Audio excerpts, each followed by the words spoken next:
என்னோட பேரு பிரியா. எனக்கு இப்போ கல்யாணமாகி 1 வருஷம் ஆச்சு. எங்க அப்பாவுக்கு நாங்க 2 பொண்ணுங்க. என்னோட அக்கா என்னை விட 2 வயசு பெரியவ. அவளுக்கு கல்யாணமாகி இப்போ 3 பிள்ளைங்க இருக்காங்க. நானும் என்னோட கணவரும் இப்போ தனியா தான் வாழ்ந்துட்டு வர்றோம். என் மாமியாரும் மாமனாரும் சொந்த ஊர்ல இருக்காங்க. என்னோட அக்கா சென்னையில இருக்கா. நாங்க இப்போ தனியா இருக்கிறதுனால தினமும் நைட்டு கணவன் மனைவியா ரொம்பவே சந்தோஷமா இருப்போம். உண்மையை சொல்லணும்னா என்னோட கணவரை விட எனக்கு தான் ஆசை அதிகம். நான் தினமுமே அவரை தனிமையில் இருக்க கூப்பிடாம எனக்கு தூக்கமே வராது. ஒரு நாள் கூட நாங்கள் சந்தோஷமா இல்லாம தூங்குனதே கிடையாது. பல நாள் என்னோட கணவரை நான் 2வது ரவுண்டுக்கு கூட கூப்பிடுவேன். ஆனால் அவரு என்னால் முடியாது, எனக்கு தூக்கம் வருது, நானே வேலைக்கு போயிட்டு ரொம்ப டயர்டா இருக்கேன்னு சொல்லிட்டு படுத்து தூங்கிடுவாரு. இதுல சோகமான விஷயம் என்னன்னா, எனக்கு கல்யாணமாகி 1 வருஷம் ஆகியும் குழந்தை உண்டாகல. எங்க அம்மாவுக்கு இது ரொம்ப வருத்தமா இருந்துச்சு. என்னோட அக்கா கல்யாணமாகி 1 வருஷத்துக்குள்ளேயே ஒரு ஆம்பளை பிள்ளைய பெத்துட்டா. திரும்பவும் 1 வருஷத்துக்குள்ள இன்னொரு பிள்ளையையும் பெத்துட்டா. இப்படி இருக்கப்போ எனக்கு மட்டும் கல்யாணமாகி 1 வருஷத்துல குழந்தையே உண்டாகல. இது எங்க அம்மாவுக்கு ரொம்ப வருத்தமா இருந்தது. அதே சமயம் என்னோட மாமியாரும் இதை சொல்லி சொல்லி ரொம்ப கவலைப்படுவாங்க. இதை பார்த்த என்னோட அம்மாவும் டாக்டர்கிட்ட போயிட்டு காட்டுவோமான்னு கேட்டாங்க. ஆனால் நாங்கள் டாக்டர் கிட்ட எல்லாம் போகவே இல்லை. அப்படி இருக்கும்போது என்னோட அக்கா புருஷன் ஒரு நாள் ஃபோன் பண்ணாரு. மறுநாள் உன் ஊருக்கு ஒரு வேலையாக வர்றதாவும் உன்னோட அக்கா வரல, நான் மட்டும்தான் வரப்போறேன்னு சொல்லிட்டு இருந்தாரு. மறுநாள் என்னோட அக்காவோட கணவர் சொன்ன மாதிரியே எங்கள் வீட்டுக்கு வந்துட்டாரு. காலையில் டிஃபன் சாப்பிட்டுட்டு அவர் வேலை விஷயமா வெளியில் போயிட்டாரு. நான் சாயந்தரம் தான் வருவேன்னு சொல்லிட்டும் போயிட்டாரு. அன்னைக்குன்னு பார்த்து திடீர்னு என்னோட கணவர் மதியமே வீட்டுக்கு சாப்பிட வந்துட்டாரு. என்னங்க திடீர்னு சாப்பிட வந்திருக்கீங்களே, என்ன விஷயம்னு கேட்டேன். இல்லைம்மா, ஆஃபீஸில் ஒரு முக்கியமான விஷயம், அதனால் என்னை வெளியூருக்கு போக சொல்லியிருக்காங்க, அதனால நான் ட்ரெஸ் எடுத்துட்டு போகிறதுக்காக தான் வந்தேன்னு சொல்லிட்டு மதிய சாப்பாட்டை வீட்டிலையே சாப்பிட்டுட்டு அவசரமாக அவரோட ட்ரெஸ் எல்லாம் எடுத்துட்டு ஆஃபீஸ்க்கு கிளம்பி போயிட்டாரு. போகும்போது மச்சான் வந்திருந்தா அவரை தங்கிட்டு ஒரு நாள் இருந்துட்டு நாளைக்கு ஊருக்கு போக சொல்லு. வந்த இடத்துல நானும் அவரை சந்திச்சு பேசவே இல்லை. அதே மாதிரி வந்த உடனே அவரை அனுப்பிட்டாலும் அது ரொம்ப மனசுக்கு வருத்தமாக இருக்கும். அதனால நான் பேசாததால அவரை ஒரு நாள் தங்கிட்டு அனுப்ப சொல்லுன்னு சொன்னாரு. அப்பதான் நல்லா இருக்கும் அப்படின்னு சொல்லிட்டு என்னோட கணவரும் சாப்பிட்டுட்டு உடனே வெளியூருக்கு கிளம்பிட்டாரு. சாயந்தரம் வரேன்னு சொன்ன என்னோட மாமாவும் சாயந்தரம் வரவே இல்லை. அவர் நைட்டு ஒரு 8 மணிக்கு தான் வந்தார். சாப்பிட்டுட்டு உடனே நான் கிளம்புறேன், இப்போவே லேட்டாச்சு, ஊருக்கு போகிறேன்னு சொன்னார். அப்போ தான் நான் சொன்னேன், என்ன மாமா, நீங்கள் சாயந்தரம் வந்திருந்தீங்கன்னா ஊருக்கு போக கரெக்டாக இருந்திருக்கும். ஆனால் இப்போவே பாருங்க, மணி 8 ஆயிடுச்சு. இதுக்கப்புறமா நீங்கள் ஊருக்கு கிளம்பி போய் சேர்றதுக்கு ரொம்ப லேட் ஆகும். என்னோட கணவர் கூட சொல்லிட்டு தான் போயிருக்காரு, மச்சான் வந்தாருன்னா நைட்டு தங்கிட்டு போக சொல்லுன்னு. ஏற்கனவே நேற்று தான் ட்ராவல் பண்ணிட்டு வந்திருப்பாரு. மறுபடியும் இன்னைக்கும் அவர் ட்ராவல் பண்ணா உடம்பெல்லாம் ரொம்ப வலியாக இருக்கும். அதனால் நாளைக்கு போனால் அவரால் எந்த வேலையும் செய்ய முடியாது. அதனால தான் இன்னைக்கு ஒரு நாள் நைட்டு நல்லா தங்கி ரெஸ்ட் எடுத்துட்டு நாளைக்கு போக சொல்லு அப்படின்னு சொல்லிட்டு தான் போயிருக்காரு. அதனால நீங்கள் கண்டிப்பாக இருந்துட்டு தான் போகணும்.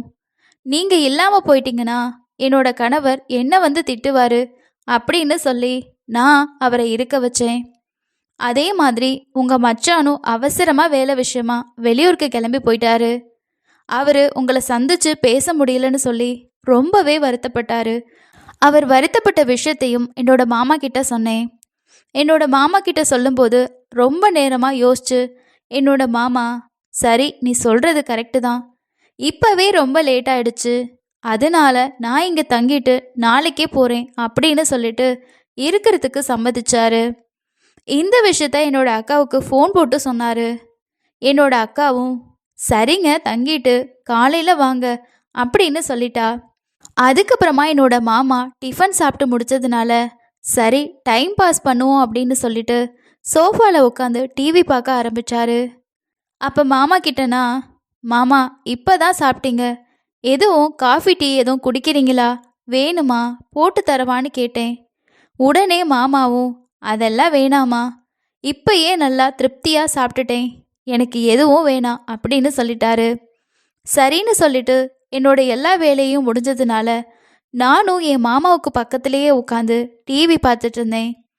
அப்போ எங்கள் மாமா என்கிட்ட பேச்சு கொடுக்க ஆரம்பிச்சாரு. உங்கள் அம்மா போன வாரம் எங்கள் வீட்டுக்கு வந்திருந்தாங்கம்மா, உன்னை பற்றி சொல்லி ரொம்பவே கவலைப்பட்டாங்க. 1 வருஷம் ஆகியும் உனக்கு குழந்த பிறக்கலன்னு ரொம்ப கவலைப்பட்டாங்க.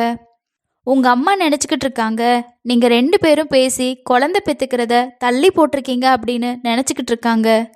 என்கிட்ட வந்து சொன்னாங்க, நீங்கள் அவங்கக்கிட்ட பேசி அவங்களுக்கு புரிய வைங்கன்னு சொன்னாங்க. அதுக்கு நான் உங்கள் அம்மா கிட்ட, அவங்க படித்தவங்க, கொஞ்ச நாள் போகட்டும், அதுக்கப்புறமா பெற்றுக்கலான்னு நினச்சிருப்பாங்க, இதுக்கெல்லாம் நீங்கள் கவலைப்படலாமான்னு நான் உங்கள் அம்மாவுக்கு அட்வைஸ் பண்ணேன் அப்படின்னு என் மாமா என்கிட்ட சொன்னார்.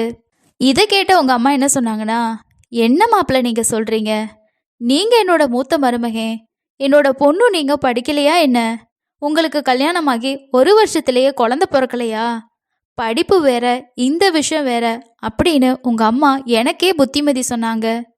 நேற்று கூட நான் கிளம்புறதுக்கு முன்னாடி உங்கள் அம்மாவுக்கு ஃபோன் பண்ணி நான் உங்கள் வீட்டுக்கு வரப்போகிற விஷயத்த சொன்னேன். அப்போ உங்கள் அம்மா என்ன சொன்னாங்கன்னா, மாப்பிள்ள நீங்கள் போகிறது தான் போகிறீங்க, பிரியாவுக்கு நல்ல புத்திமதி சொல்லிட்டு வாங்க, சட்டு புட்டுன்னு ஒரு குழந்தைய பெற்று கொடுக்க சொல்லுங்க அப்படின்னு என்கிட்ட சொல்லியும் அனுப்புனாங்க அப்படின்னு என்னோட மாமா என்கிட்ட சொல்லிட்டு இருந்தாங்க. அப்படியே எங்கள் மாமாவும் சொன்னாங்க, பிரியா நீ படித்தவ, இந்த விஷயத்த நீ தள்ளி போடலாமா, மச்சாங்கிட்ட சொல்லி புரிய வை, சீக்கிரமா நல்ல ஒரு குழந்தைய பெற்றுக்கோங்க அப்படின்னு என்னோட மாமா எனக்கு புத்திமதி சொன்னாங்க. மாமா எங்களுக்கு குழந்தை பெற்றுக்கணும்னு ஆசை தான், ஆனால் அது உண்டாக மாட்டேங்குதேன்னு நான் சொன்னேன். அதுக்கு மாமா உடனே, ஏன் என்னாச்சு, டாக்டரை போய் பார்த்தீங்களா அப்படின்னு சொல்லி கேட்டாரு. ஏதாவது உங்கள் 2 பேரில் யாருக்காவது குறை இருக்கா, நீங்கள் 2 பேரும் டாக்டர்கிட்ட செக் பண்ணி பார்த்தீங்களா, யாருக்கு பிரச்சனை இருக்குது அப்படின்னும் கேட்டாரு. மச்சானையும் கூட்டிகிட்டு போனியா, சில நேரங்களில் 2 பேருக்கு கூட பிரச்சனை இருக்கலான்னு சொல்லி எனக்கு அறிவுரையும் சொன்னார். உடனே நான் சொன்னேன், டாக்டர்கிட்ட போகல மாமா, அதுக்கு அவசியமும் இல்லை அப்படின்னு சொன்னேன். இதை கேட்டதும் என்னோட மாமா, என்ன சொல்கிற, என்ன விஷயம், எனக்கு புரியலை, கொஞ்சம் புரிகிற மாதிரி சொல்லேன் அப்படின்னு சொன்னார். அப்போ நான் சொன்னேன், ஒரு விஷயந்தான், என்னோட மாமாவுக்கு பேர் அதிர்ச்சியாக இருந்துச்சு, அப்போ எனக்கு அழுகையே வந்துருச்சு. உடனே மாமா வந்து எனக்கு ஆறுதல் சொன்னார், அழாதன்னு சொன்னார். நான் சொன்னேன், மாமா ஏன் டாக்டர்கிட்ட போகலன்னு நான் சொல்கிறேன்னு தெரியுமா, நான் சொல்கிறத கேட்டு நீங்கள் அதிர்ச்சியாக கூடாது, இந்த விஷயம் என்னோட அப்பா அம்மாவுக்கு கூட தெரிய வேண்டாம் அப்படின்னு சொன்னேன். நான் சொல்கிறப்பயே என்னோட மாமாவுக்கு அதை கேட்டு பேரதிர்ச்சியாக இருந்துச்சு. என்ன அப்படி இவர் சொல்ல போறா அப்படின்னு சொல்லி அவர் ரொம்ப அதிர்ச்சியாகவே அதை கேட்டுட்டு இருந்தாரு. இந்த விஷயத்த என்னோட அம்மா அப்பா கிட்ட சொல்லிடாதீங்க, அவங்களால இதை தாங்கிக்கவே முடியாது அப்படின்னு நான் அவர்கிட்ட சொன்னேன். என்னம்மா சொல்கிற, என்னம்மா அப்படி பிரச்சனை அப்படின்னு சொல்லி கேட்டாரு. சரி பிரியா, நான் யார்கிட்டேயும் சொல்ல மாட்டேன், ஓ மேலே ப்ராமிஸ், உண்மையான காரணத்தை நீ சொல்லு அப்படின்னு சொல்லி கேட்டாரு. நான் உன்கிட்ட உண்மையான காரணத்தை வெக்கத்தை விட்டு சொல்கிறேன் மாமா, நாங்கள் தினமும் இரவு ஒன்றா தான் படுக்கிறோம், என்னதான் அவர் உடம்பு கட்டுமஸ்தான் போல இருந்தாலும் கூட அவர் அந்த விஷயத்தில் லாய்க்கே இல்லை, அவருக்கு நைட்டு வேலைக்கு லாய்க்கே இல்லை மாமான்னு சொன்னேன். என்னம்மா சொல்கிற, எனக்கு கொஞ்சம் புரிகிற மாதிரி விளக்கமாக சொல்லுமா அப்படின்னு சொல்லி மறுபடியும் மாமா கேட்டார்.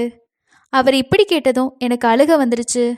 நானே அழுதுகிட்டு சொல்ல ஆரம்பித்தேன், மாமா அவர் நல்லவர் தான், என் மேலே ரொம்ப பாசம் அதிகம், ஆனால் அவரோடது என்னை கர்ப்பமாக்குற அளவுக்கு இருக்காது, அது மட்டும் இல்லாமல் அவரால் 5 நிமிஷத்துக்கு மேலே தாக்கு பிடிக்க முடியாது, அப்படியே அவர் கஷ்டப்பட்டு என் கூட இருந்தாலுமே அதில் அணுக்களே இருக்காது, ஏன் இப்படி இருக்கு என்ன ஏதுன்னு சொல்லி நம்ம டாக்டர்கிட்ட போகலான்னு நான் கூப்பிட்டு பார்த்தேன், ஆனால் அவர் வர மறுத்துட்டாரு. சரி நான் ஏன் இவருக்கு இப்படி இருக்கு அப்படின்னு சொல்லி நெட்டில் சர்ச் பண்ணி பார்த்தேன். அப்போ தான் எனக்கு ஒரு